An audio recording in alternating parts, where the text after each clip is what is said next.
But very quickly, I want to talk about this impetus of, oh my gosh, I have to actually pick investments. How do I do this?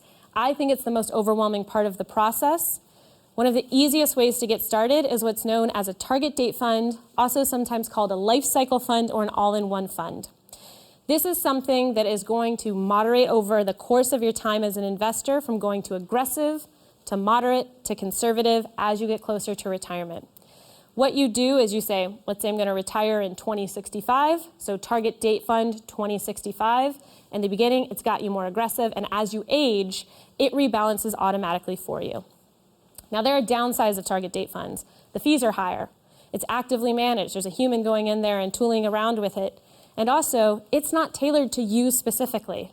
It's a one-size-fits-all solution to something that really should be personally tailored to you.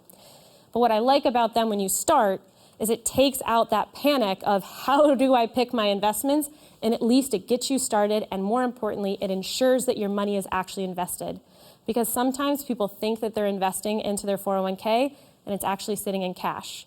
And I have heard horror stories of people getting close to retirement age and calling up their brokerage and saying, oh, how much is in my account? And they say, $200,000? That sounds like a great chunk of change. But that's just because they saved it, they didn't invest it, and that should have been in $1 million or $1.5 million. So a target date fund is one way to make sure that your money is actually invested. And you don't have to stay with it. If you decide in the future, hey, I want to build my own portfolio, or maybe you hire an advisor and they want to build it for you, you have that option to go in and change it in the future. And I just want to briefly touch on this idea of company stock as we're winding down here tonight. I don't think there's any issue with you buying company stock. Sometimes you get an advantage and you can get it at a cheaper price, which is great. But keep in mind, you only want it to be a small percentage of your overall portfolio. Because who else pays you? Your company. So if your whole investment portfolio is tied up in company stock and that's the person that pays your paycheck and something happens to your company, all your money is about to implode. So just make sure, going back to this idea of diversification, not all of your portfolio is tied up in company stock, just a percentage of it. And the thing, too, that's really important with all of this, retirement and investing in general, is you need to make this a financial priority for yourself. This is how you are going to build wealth. You don't have to build your own company. You don't have to invent an app that you can sell for billions of dollars. You can actually create wealth through investing and allow your money to do some of the heavy lifting for you. And a great way to do it is by starting early and being consistent. Every single month, make sure that you are putting some money into the stock market. I also love the idea of increasing it by tiny bits. So if 4% is the employer match on your 401k and you feel like, I got some other financial priorities, I can't do 4% right now. Start with 1%. They match you, it's automatically 2%. Great. Then every 6 months, try to push it up by another 1%. You'd be surprised when you do it that slowly, you barely feel a pinch in your paycheck. So it's a really easy way for you to slowly push towards your overall goal without it feeling like a shock to your budget. Now, I mentioned earlier I was going to give you some resources on where to get more advice. Some of the websites that I really love, Morningstar.com, great place to get those third-party kind of look overall at different brokerage firms, different investments. They rate them for you. They show you the expense ratio. FINRA, which is where you can find BrokerCheck if you're trying to make sure that a financial advisor you want to hire is legitimate. Investopedia.com is a wonderful free resource for learning more about investing. I know I have thrown so much at you today, so you want to be able to pause and go back on this class, but also you probably want to be able to read more, especially about those terms. Investopedia is a great place to go. Investor.gov is actually owned by the SEC, that regulatory body. They have a phenomenal compound interest calculator. So if you want to play around for yourself how important it is to invest compared to just saving for your goals, I would go to investor.gov and use that compound interest calculator. And finally, a lot of brokerages have wonderful online learning platforms that you don't have to be a customer of that brokerage in order to be able to use. So be sure to check those out too. And I have to plug Broke Millennial Takes on Investing, A Beginner's Guide to Leveling Up Your Money. My book, this is just truly a sampling of what's in the book. There are a lot more chapters, and everything that I discussed today was just an overview. Goes into much deeper knowledge in the book itself too. So thank you guys so much for being here. I hear we've got enough time for 1 or 2 questions, so I can click to this Q&A slide. Does anybody have a question? Yes. So I have like 4 accounts 401ks from past employers, and I keep meaning to roll them all over into one, and I just get stalled at the paperwork. And I just don't really know why I should. Like, some people are like, you might lose track. I'm like, I don't think so. Like, I have an Excel spreadsheet. But is there another reason why you should roll over old 401ks into one account? Really common problem for us job hoppers is that we leave retirement accounts scattered as we leave.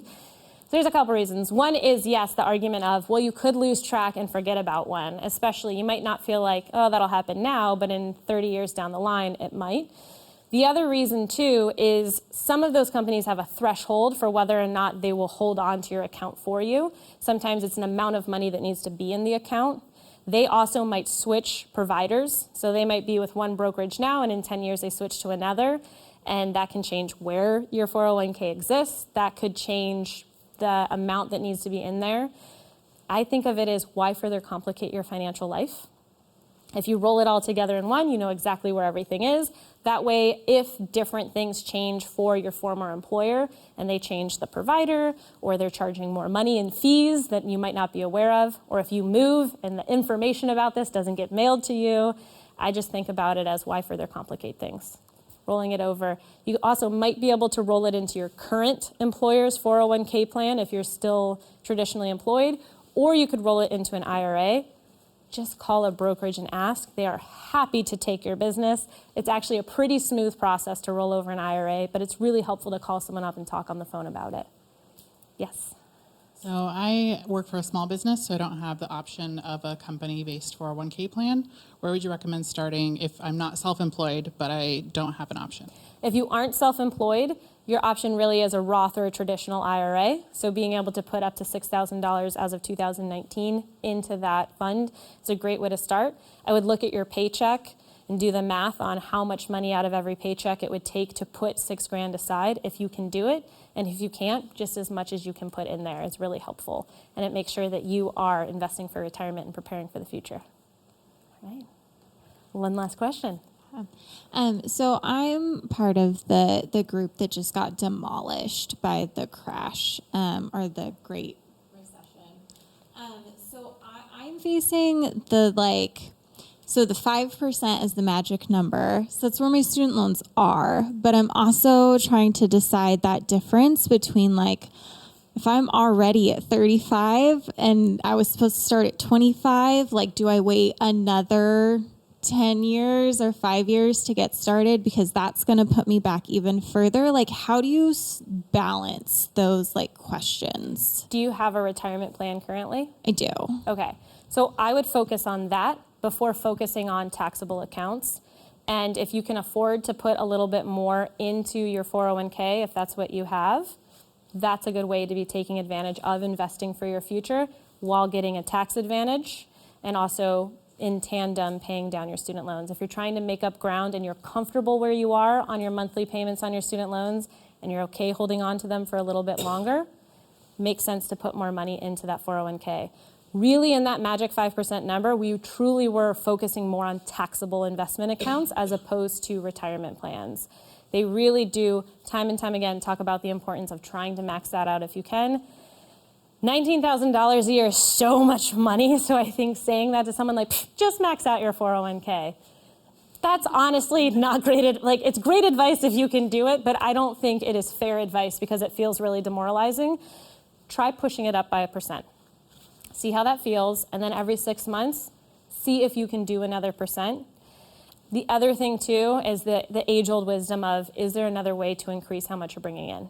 Because we talk a lot about cut. There's only so much you can cut.